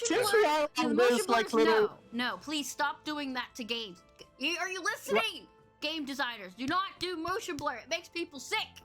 Thank you. Like, since we're on this like accessibility thing and filters and stuff, I would like to throw in a little quote, a little things here. Dark Souls has a very bad habit of thinking that they need to add hue slider filters to make an area feel atmospheric. For an example, there is a very infamous area in Dark Souls 1 that's called Graytown. It had frame issues in the end of the game, in the first release of the PS and the original console edition, but then it was the fixed. PC version was apocalyptically bad. Yeah, and then like it has a very clear, like basically invisible wall that as soon as you step into it, everything in your screen gets darker and in more cold colors. Yeah, it's like green. Turns like Yeah, a really like weird big, green color. and Yeah. in the Dark Souls 2 does the same thing. Like a bunch of the places, like the first hub area has a very orange hue to it. Like the moment that you enter, you can see everything going bright orange. You guys just gave me another podcast ideas. Things that we don't want, Dev. See, I actually like this with what Dark Souls does, though. Yeah? Like I Because it think sets a tone for the area. I think it's You know? fine, but like I yes, prefer the that the chromatic game, abrasion. I hate that shit. like I No, it's not prefer that. that the game does it in a more subtle way. You know what I mean? Like Yeah. make me feel like I'm in a swamp of shit by making it full of shit, not by making it fucking gray or something. Yeah. True. Anyway, we got off track there. I'm sorry, but the Sorry, it's Yeah. my bad. I wanted to just put in the little dash because of the thing we're talking about filters and stuff. yeah. I mean, I know you guys have other shit to do today, and I mean, I'm not doing anything besides playing Baldur's Gate, Yeah, but that still. is- Saturday I'm night, going to I be cracked here open for a like beer, pizza, 5 everything's hours. fine. But I love chatting, and that's my problem. This is why I started doing podcasts because I don't shut up. Anyway, so we were talking about Bloodborne, but the actual environment to Bloodborne, when it's not doing this weird woogie dance, is actually very, very atmospheric and gothic. It's really, It really is like cool. Bloodborne is the game that did it perfectly. Like it doesn't really change much, but every area that you go through makes you feel like, okay, so this is like a hospital. This is like a little swampy asshole place. This is a Okay, it's gonna be church a or thing, Chad. something. We're gonna do that podcast because I see all of you talking about it. I'm gonna need guests, so if you want to volunteer, put it in the suggestion booth. Oh, I can talk a bunch of stuff to talk about that games do it that is just lazy or bad or just I mean, because it's a unnecessary. topic that needs to be discussed. It was kind of like my customer service nightmare podcast, something that needs to be discussed for venting purposes. Having a bunch of I gamers think- sitting around complaining about shit that doesn't, like, vibration in the controller pisses me off. Just like, please stop it. I don't need to be vibrated. Thank you. On my own time. Thanks. Please go away. So, yes. But anyway, back to Dark Souls again. I'm so sorry. I get to But sidetracked. yeah, I get like it. Bloodborne has an amazing atmosphere. The whole game, you know, like where you are. I am in a goth, fucking 1700s English London-looking place. Like everything is old style Gothic design, and everything works perfectly well. And they did that mixing with the eldritch horror theming that they have going in the game. Like somehow the two fuse perfectly. It's amazing. The boss design in Bloodborne is my favorite boss design in the Soul series. Yeah, I haven't I seen fucked much of it Bloodborne though. up I and mean, I I have to just actually upset watch with other myself. people play it. And speaking of, Gray, I- we're going off topic. You need to do a Dark Souls stream so I can watch and learn. Okay. He's That's like, just very okay. fun to watch. No, I'm just kidding. I'm just kidding. You don't have to. I'm just saying that you could do like a tutorial. That would be an epic stream to have like in the future. Like I mean, Gray's I have tutorial. never done like a just straight through like run of Dark Souls 1 before. I've always modded the shit out of it, as you've seen. Like a vanilla. For those Dark people. Where Souls I'm like, should hey, mod- let's just add all the randomizers and let's go. Yes, go. Let's do Um, it. I mean, But I could absolutely do that. I could, yeah, 100%. okay. I fucked Bloodborne up. I'm Did you? so upset with myself. Oh, yeah? Yeah. Yeah, I put this out as a warning to people because this can happen to anybody. Bloodborne's final boss, if you go into that room, you're locked in. Kinda. Well, you can make a choice, and it went badly for me. So I was fighting a boss in the DLC that was like kicking my ass. So I figured I'll just go to the final boss and have a little look I and see see how what you it did. is. The boss gives you an option. Do you want to fight me or do you want to just die? I don't want to fight you right now. I'll fight you later because I don't want to fight you because you're the last boss. Me hitting no ended the game. I didn't fight the final boss. I didn't get to the end of the DLC, and I've never had the will power to do it since because I'm waiting on the PC release. It's been 9 years. Yeah, like Help, please. a lot of games do this like thing where like, okay, you are approaching the final mission. Are you sure you want to continue? You want to do something first? Like, I don't mind when games do that because of what Ray just said. Like, you can literally click something and then like I lost my whole playthrough because I That's it, didn't yeah. know what I was doing. Because I thought Bloodborne was going to do that thing of, oh, okay, well, I guess I don't do the final boss this run through, but I can go and do the other stuff. It'll be fine. Because Dark Souls 3 implemented this way of doing the game where if you want to go to New Game Plus, you have to literally go and select option, yes, I want to go to New Game Plus. Bloodborne didn't have that. You just got booped in, and it was like, oh shit. I guess I'm in New Game Plus now. That's that then. You know, it was very rough. Very rough. I think we were going to start talking about Souls-likes. Souls-like games, yes. So one that I actually was playing through and having a good time with was Code Vein, which is very anime. Code Vein is very interesting. Yes, it has a lot of interesting aspects because you're a vampire and trying to. It also has be a giant vampire. tits for some reason. I'm not sure Well, why, yes, but anything anime, they have big boobas. I don't know why, but they need to have the big boobas. But me and hubby played that for a good stint, and we were enjoying it for a long while, and we just stopped playing for it because we discovered something else that we wanted to play. But that's how it usually happens to me. Yes, big boobs and butts and biceps are favorite things. But yes, that was that one. I tried to get through that, but I didn't. And Remnant, me and hubby were playing that for a while. It's also in the Remnant is the very regime. That was also very interesting because it had a lot of different magical but like apocalyptic elements to it, and I enjoyed both of those. However, I have not played Sekiro. I unfortunately have to do that in the future. And Lies of P, I want to try. And then there's that new one that's coming out, that Lords of the Fallen. I was looking on research for that. It's out. It's out now. Is it out? Okay.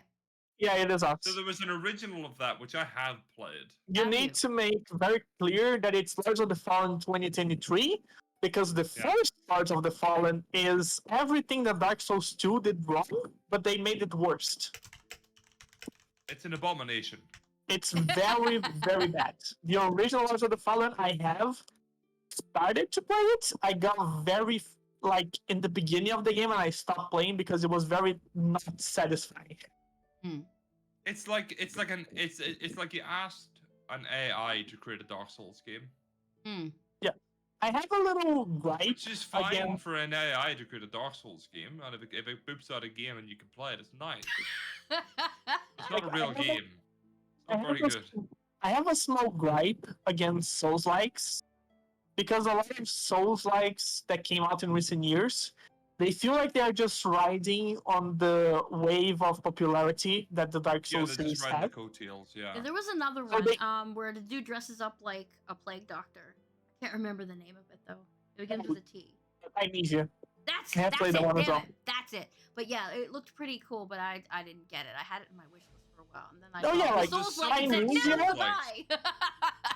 like Amnesia is a good game because it does something different. Like, I don't mind a Souls-like when it does something different. The sad thing is that a lot of Souls-like just don't do anything new. They feel like you're just playing Dark Souls games, but with the reskin.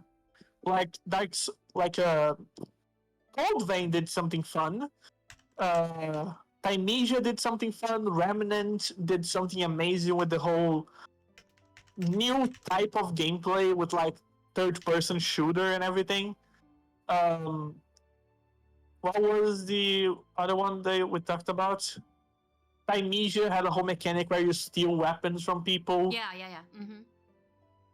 And like, there's so many more, but I just can't remember all the names. These are just the most popular. There's another one. Many. I mean, my best way of getting into Soulsborne is to not play a game that's third-person over-the-shoulder Soulsborne, but it is to play either a top-down or platformer version of them games, because then they will be different. Hollow Knight, for example, is a Souls-like. Is it? Well, I mean, I love the soundtrack to Hollow Knight. It's amazing. All of that is It's like absolutely Mania. 100% Souls like. What's this other one? There's one where you're like a crow. I And have it's a that. top-down? Yeah, It's you're Death's Door. yeah, Death's Door. Yeah, I played Death's that for a Door. little while, but it's cute, but it's Death's also Door is brutal a as Souls fuck. like to me, that because you know it's difficult. Your melee combat. There's a very vague story.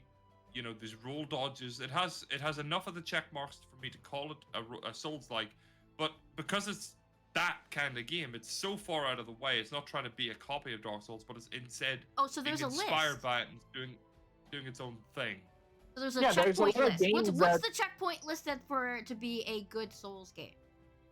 I would say So bonfire there's a difference system. between good Souls game and what a Souls like is. A Souls like to me is there bosses in the game? Yes, that's check number one. You have to get a few of them. Is there rule dodging? Yes, there's rule dodging. Is there a sort of overarching story that's not exactly told to you straight away? Yes, that's another check mark. Is there a Is there- bonfire or checkpoint mechanic Is that there a is? checkpoint? Yeah, is there Bonfire a checkpoint checkpoint. That's mechanic? 4.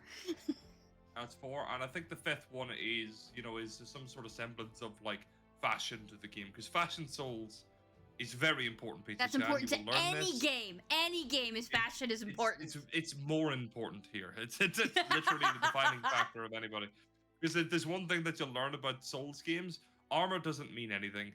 It's why you see a lot Yeah, of I've people that noticed are really that. good at the game not Yeah, wearing it anything. really like doesn't make It's a like, difference. hey, Like, you're you gonna could play have took anyway. 100 damage here.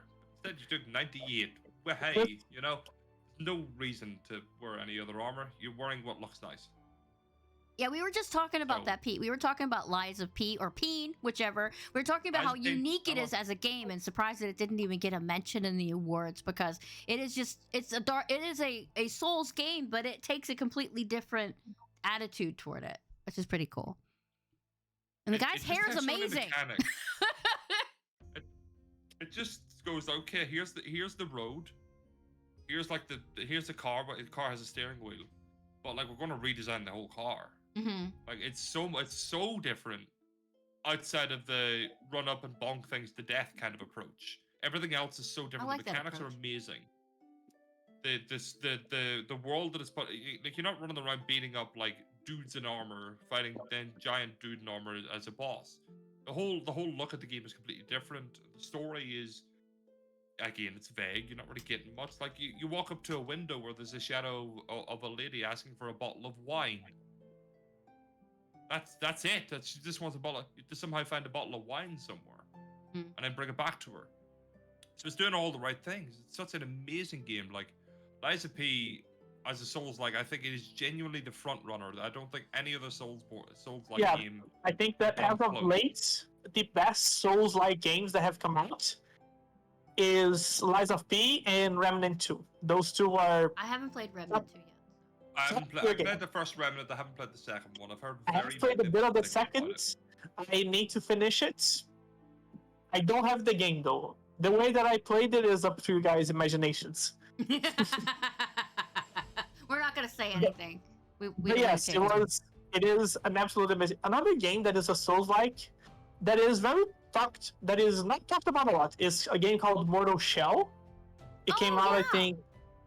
Like, it is an amazing, amazing game because it did something different. Like, Rise of the Fallen, the first one, tried to do something where it's like, okay, we're gonna make a game that's more slow and more realistic and more grimy and stuff like that. You know, like it's your down to the earth dudes hitting each other in the face. Mortal Shell did that in the right way. Like, the combat feels believable, and at the same time, it's a very fantastical game. Like, all of the Dudes mechanics hitting and each all of other the in the face. yeah, like, it's a very, very good game that I love recommend it. anyone playing. I love that so much. But yeah. So I'm being forced to play Sekiro. I'm not looking forward to it. But, It's very fun. It's a fun game. Yeah, you guys like Dark Souls, and I'm not very keen on it. But but you guys have swayed me a little bit further closer to the line, you know. My brain's like, maybe I should try Dark Souls again. And my other side of my brain's like, what are you doing? You hate that game! But after playing Our job is very much GTFO, complete. you want to try hard things because that game is not easy, Gray. You need to try GTFO with me one time and you'll see. It is insane. It is absolute insane. You can bonk clicker looking things and run around and be crazy. It's great. Yeah, my community have often said, Gray, you should try this one, but I've not really quite breached the line. But maybe I will. Hard thing. Ha ha, Pete. Ha ha. Go ahead. I What were you gonna say? genuinely, like, Peter, if you are looking to try Dark Souls, say Dark Souls 1, and you're like, Gray, can you, like, be on hand? Be on hand? To, like, help? Or, you know, maybe stream it. I am absolutely going to be right there. But like, hey. If you are going to stream it, so what you're saying, if I stream Dark Souls, you're gonna come in voice chat and you're gonna hold my hand? You're gonna be my backpack? I could do that. You could just hang out and say, this is what you need to do. I have a lot more free time than Gray because I assume he works, his streams and stuff like that. Mm-hmm. I have a lot of free time. We can definitely schedule if you also want me to be there as your little... Look at this! People offering to help me play Dark Souls! Your community love me! Anyway. It's worth it. It's worth it. It's very much worth it. Once you beat one, you have the tools and the ability and the capacity to beat all of them. Okay, I will agree to this. You need to just break that wall. One thing that is true for every Souls game, your very first playthrough is going to be the hardest thing ever. The other, Stop it, Vinny. The other ones, your second playthrough of like the game that you beat is going to be so much easier. It's not even going to feel like the same game. Mm-hmm. Let's do it. All right, we'll have to set up. So going back, just real quick, going back to Elden Ring, right? Okay, go back, do it. Millennia. There's one thing, like there will come a point because at the start I was quite like everything. I hate everything about this, and like it did get me a bit angry because I remember you mentioned like you were saying you get quite angry at them. I do, yes. Eventually your brain will be like, this is just kind of part of it. Anger doesn't need to be a part of this experience anymore. That's what happened to me. Like when I beat Millennia, which is like, fuck me. It was one of the hardest things I've ever done in my life. One of my viewers at the time remarked as does Gray ever feel anger? As I was like 70 odd deaths into one boss. I was like, no, not really. Just make him play Frambeau and don't tell him the answers. Then he'll be angry. Yeah, that's anger, yeah. But like there comes a point where it's like, yeah, this is just it. It is what it is. Like I just gotta beat it. You don't get angry anymore. The reason that it doesn't make you that mad, at least for me, is that when I fuck up and I die, I can just look at it like, okay, that was my fault. I missed a roll. I blocked when I shouldn't have. I misclicked. Yes, that's it. That's one thing we have not talked about. It's entirely under your control. Like none of the deaths, like most of the deaths in a Souls game, are completely up to you. It's like, okay, what did you do this time that was wrong that made you die? And that is kind of where the get good thing comes from. It can be there's a nicer approach to that, which is what I'll always say. Yes, there's the two ways of taking it. You can very, very rarely in a From Software, I'd say Dark Souls now, From Software developed Souls game go, that was bullshit, the game just wanted me to die. Yes, there is points where the game is die because of bullshit. That's cheap. It's normally you did something wrong. Not like you. Usually bosses have this, like areas usually have the okay, that was a little bit bullshit, whatever. But then when you get to the bosses are like, okay, you died because it was your fault, you need to do that again, but change this.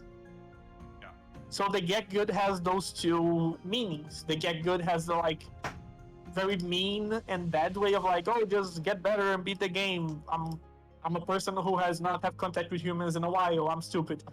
And then there's the way of, okay, you need to get good. Learn what happened, take a deep breath, and do it a different way. Don't repeat the same mistake because we told you that if you do it, you'll die. Yeah, it's not helpful when there's people that come into your chat and say, what are you doing? You suck at this. Or they try to teach you how to play. And you're like, please go away. I'm learning. Yeah, don't worry. I'll just ban those people. I'm tired of that. Like, a Twitch chat trying to like everyone going brrr and just machine gunning information at you. It's too much. There's too much going on in the game, you know, to be able to have some random guy go, you should do this, this, this, and this, and then you'll be fine. That's not going to work. You know, it's again, you're not going to. again, I use this analogy. It's like driving a car, learning to drive a car. Mm-hmm. If anyone, I don't know if you're Nana, you know how to drive a car. I don't know, but you'll have an instructor there for about 15 lessons before you take your actual test. They're there. You're driving the car. They're just sitting beside you, saying, "Hey, maybe you should do that. You know, this is what you would do. Maybe take this next step. Make sure you press the brake in a wee bit, put it into gear, do that. It's not, you know, that's just how it's like." There's a big difference between guiding someone and just telling Screaming you. at them. Yes, like there's a reason that teaching is a difficult thing because you need to find that middle ground, like Gray said earlier with the teaching a kid how to ride a bike. Like you cannot do it for them, but you need to show them the way to do it themselves. This is the way. Yes. Yeah, I agree. Mandalorian theme intensifies. Pedro Pascal is here. I'm sorry, it was Pedro. Pedro was a man. Pedro is a man that Sorry. slipped into the stream and just exited. He's fine. It's okay. But yeah. So we actually made time. I thought for sure we were gonna go over, but that was all the topics I had. I'm very proud of you two. And I think I have a lot to think about now, and I am actually going to do a Dark Souls streams now. Yes! Yay! Yes, I will do a Dark Souls stream. I'm not going to be good at it. I'm going to be screamy and whiny and cry and complain. But that's just what I do anyway. And don't say get good! That was rude. It had to be done. It literally You had know, to. You it's sent me a like- picture of a demon from the bottom of the sea. I had It was to a do sea this. creature. You had to join me in the terror, right? It was terrifying, and I needed to share it with The somebody. top one is weirdly cute though. It looks like it has little ears. It's like, there's another thing that I just noticed. Dark Souls players tend to be more on the side of things where we find things that should not be cute, kinda cute. Maybe that's what Yeah, it is. no, I do that a lot. I'll be like, oh, look at this What did I giant send mouth. you? He's It was a cute, though. telescope fish. I mean, a deep sea telescope fish. This thing looked like a really translucent Muppet with really big eyes. It was really scary. it- I had to share it. It does. The top one looks like the drummer from the Muppets. It does, yes! What do you call him? Animal.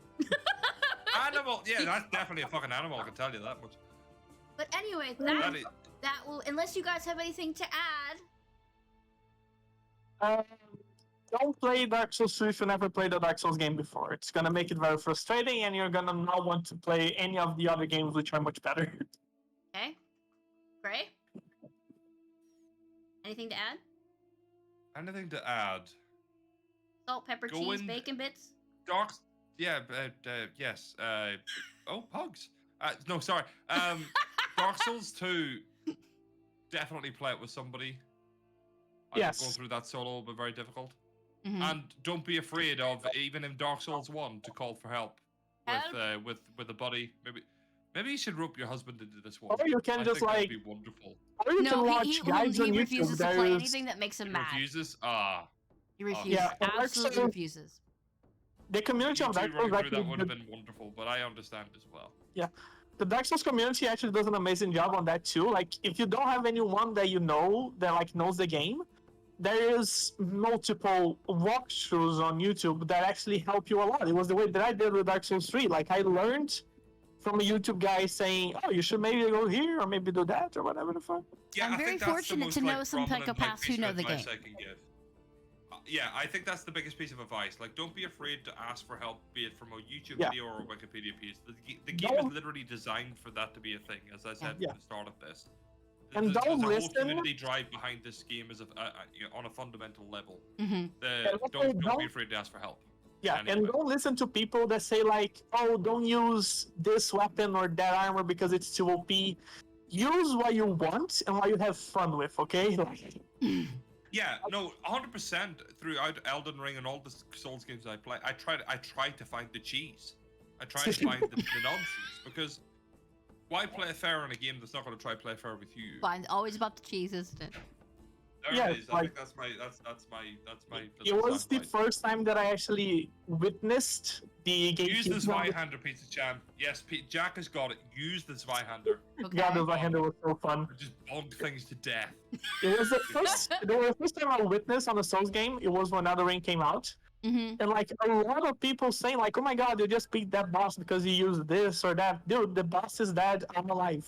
Isn't that not the whole point of the game? Yeah. Okay. I don't care what I use. I finished the boss. Fuck you. All right. I will take all of these notes into account, and we're gonna. I do have it somewhere. I think I do have it. I do have it on Steam. I'm looking at it right now. That's excellent. I do have Dark Souls 1. All right. All right. We'll have to do that. What time to be alive. Good time to be alive. You've convinced me to do another Dark Souls stream. I haven't done one in 2 years. I think it was the first year I started streaming, I did a Dark Souls stream, and I swore never again. But look what you have done. You have convinced me once again. So I think your Dark Souls 1 stream was an anniversary thing. it was, yes. Mm-hmm. So I Oh have a my good memory god, you have sometimes. it here. Yes. what are you clapping? Why are you clapping? I have to applause once every 2 hours or I die, you piece of shit. You know this. Leave the stream deck alone, Gray. Leave it alone. Stop touching it. Okay.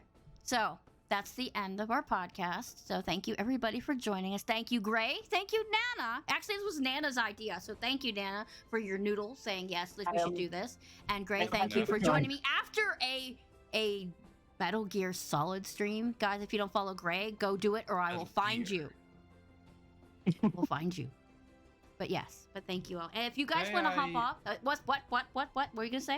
I was gonna say, may I make a raid suggestion? Yeah, a raid suggestion. Does that make your life easier? Who is streaming that you want me to raid? Caradus. Have you met Caradus yet? Mm-mm.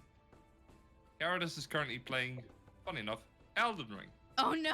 And every time every time he dies, he takes a drink. He's a Oh wonderful no! I don't think I've introduced myself yet. Who followed What? me? Oh, thank you, Nemu, for the follow. I appreciate it. Nemu, Appreciate it. I wonderful. can't speak anymore. I can't speak anymore. I words At are the just hard. the get buff challenge that? on Elden Ring, every time that you die, you do a series of push-ups or squats. No, I don't want to squat. Thanks.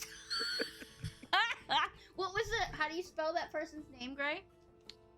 Yes, if that's okay. Like, I don't mean to impose. Well, if not, He's a I have a wonderful couple of people I can human rate. being. I don't think anybody. Somebody's playing Baldur's Gate. That has nothing to do with Elden Ring.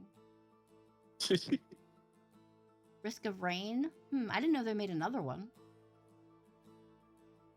But you guys can jump off if you want. Oh, thank you. All right, we'll find this dude, this person, because Gray said they He's a handsome man. Everyone's a handsome man to me, though. As you know. You're a very stable person to say that. All right, let me. Really?